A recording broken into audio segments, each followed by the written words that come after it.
وعلى آله وأصحابه أجمعين أما بعد فأعوذ بالله من الشيطان الرجيم بسم الله الرحمن الرحيم اقرأ باسم ربك الذي خلق صدق الله العلي العظيم وصدق رسوله النبي الأمين المتين المكين المعين الكريم ونحن على ذلك لمن الشاهدين والشاكرين والحمد لله رب العالمين.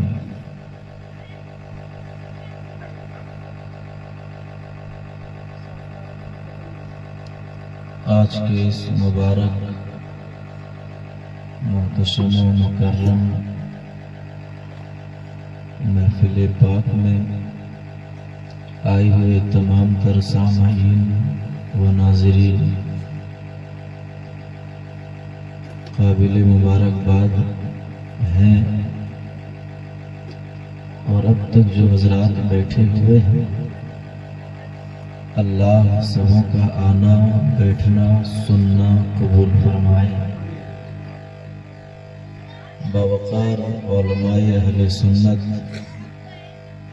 منبر نور پر جلوہ ہیں اور سبھوں سے یکی بادگرے نعت و مناقب کے اشعار تقاریر سماعت کر چکے ہیں. مجھ سے بیشتر بالخصوص حضرت علامہ و مولانا خطیب اہل سنت اسحاق رضا صاحب قبلہ سے جو مدلل مفصل تقریر سماعت کیے ہیں، یقیناً وہ قابل عمل بھی ہے اور ان کی ہر ایک باتوں کو اپنے دل کی تختی پر آب زر سے بھی لکھے پھر بھی کم ہے. نقیب اہل سنت حضرت مولانا افضل نوری صاحب قبلہ اور میرے ہم نام حضرت شاعر اہل سنت شاہد رضا جگر صاحب قبلہ اور دیگر احباب، بالخصوص جن کی محنت و کاوش اور ان کے ہم نواؤں جس سے مراد حضرت حافظ کمال صاحب قبلہ، الحمدللہ ان کی محنت نے آج اتنی بڑی محفل ہم لوگوں کے سامنے اس رنگ میں لا کر کے رکھا ہے، اور سامنے جو مدرسہ دکھ رہا ہے، دعا ہے کہ پاک پروردگار عالم اس مدرسے کو دن دوگونی رات چوگونی خوب ترقی عطا فرمائے، اور اس کے معاونین کو اللہ خوب ترقی عطا فرمائے. جب میں یہاں پہنچا تو دیکھا بچوں کا پروگرام چل رہا ہے. وہ چھوٹے چھوٹے بچے تھے، بچیاں تھیں، وہ کچھ دعا، کچھ لوگ نعت، کچھ تقریر، کچھ اردو مکالمہ سب سنا رہے تھے. بڑا اچھا لگا دیکھ کر. عمر میں چھوٹے بچے تھے مگر بات بہت بڑی بڑی کر رہے تھے. ان بچوں کو اللہ علم نافع و علم دین سے آراستہ فرمائے. ہم اور آپ چند لوگ رات کے اس پہر میں بیٹھے ہوئے ہیں، عقیدت کے ساتھ بارگاہ نبی میں درود شریف کا تحفہ پیش کر لیں. اللہم صلی علی سیدنا شفیعنا حبیبنا مولانا محمد بارک سلم صلو علیہ صلاۃ و سلام علیک یا رسول اللہ صلی اللہ تعالی علیہ وآلہ وسلم. استاذ زمن علامہ حسن رضا خان ارشاد فرماتے ہیں، عجب رنگ پر ہے بہار مدینہ، کہ سب جنتیں ہیں نثار مدینہ، مبارک رہے اندلیبو تمہیں گل، ہمیں گل سے بہتر ہے خار مدینہ۔ اور علامہ رئیس القلم لکھتے ہیں کہ بہر دیدار مشتاق ہے ہر نظر، دونوں عالم کے سرکار آ جائیے، چاندنی رات ہے او پچھلا پہر، دونوں عالم کے سرکار آ جائیے۔ اور امام عشق و محبت جب قلم اٹھاتے تو کہتے ہیں پھر کے گلی گلی تباہ ٹھوکریں سب کی کھائے کیوں، دل کو جو عقل دے خدا تیری گلی سے جائے کیوں، جان ہے عشق مصطفیٰ روز فضو کرے خدا، جس کو ہو درد کا مزہ ناز دوا اٹھائے کیوں۔ اللہ تبارک و تعالی نے قرآن مجید میں فرمایا اقرا پڑھو۔ سب سے پہلی آیت میرے آقا علیہ الصلوۃ والسلام پر قرآن مجید کی جو نازل ہوئی وہ یہی ہے اقرا بسم ربک الذی خلق۔ اللہ نے ہر ایک بندے کو ذہن بھی دیا، علم حاصل کرو پڑھو۔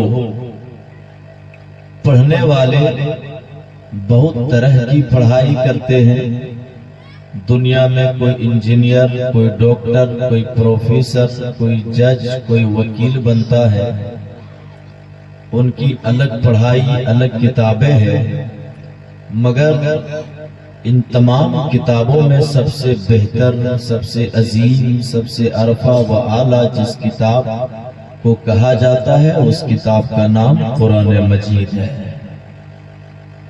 قرآن اللہ تبارک و تعالیٰ کا ایک انمول تحفہ ہے۔ قرآن ہم مومنین کے لیے ہدایت ہے، متقیوں کے لیے ہدایت ہے، مسلمانوں کے لیے رحمت ہے۔ قرآن ہر کوئی سمجھ نہیں سکتا، مگر تاریخ کی ہر ایک اوراق کو پلٹ کر دیکھیے، پوری دنیا میں جتنا قرآن پڑھا جاتا ہے کوئی کتاب اتنی پڑھی نہیں جاتی، جتنا قرآن کو لوگ سنا کرتے ہیں کوئی کتاب اتنی کوئی سنا نہیں کرتے۔ قرآن وہ مبارک و معظم کتاب ہے جس کو تمام کتابوں کا سردار بنایا۔ صحیفے بہت آئے، کتابیں دیگر انبیاء پہ بھی آئی، مگر ساری کتابیں دھیرے دھیرے منسوخ ہو گئی، چاہے توریت ہو، زبور ہو، انجیل ہو، مگر جس قرآن کو رب نے اپنے محبوب پر نازل فرمایا اس قرآن کے لیے وعدہ اور چیلنج بھی دیا کہ اس قرآن کا محافظ اللہ ہے، اس قرآن کی آیت کے ایک مصر بھی کوئی لائے تو میں مانوں۔ مگر چیلنج اپنی جگہ، دنیا والے تھک گئے، آج تک قرآن کی آیت کے مثل کسی نے بنا نہ پایا۔ اللہ تبارک و تعالی کی یہ مقدس کتاب کو پڑھنے والا عالم دین بنتا ہے، حافظ قرآن بنتا ہے، مفکر بنتا ہے، محقق بنتا ہے، قرآن مجید کو سمجھنے والا مفسر بنتا ہے، قرآن مجید کو قرأت کرنے والا قاری بنتا ہے۔ یہ قرآن انسان کو باکمال بناتا ہے، یہ قرآن رسول اللہ کے گھر میں سکھتا ہے اور اللہ کے گھر میں جا کر سناتا ہے۔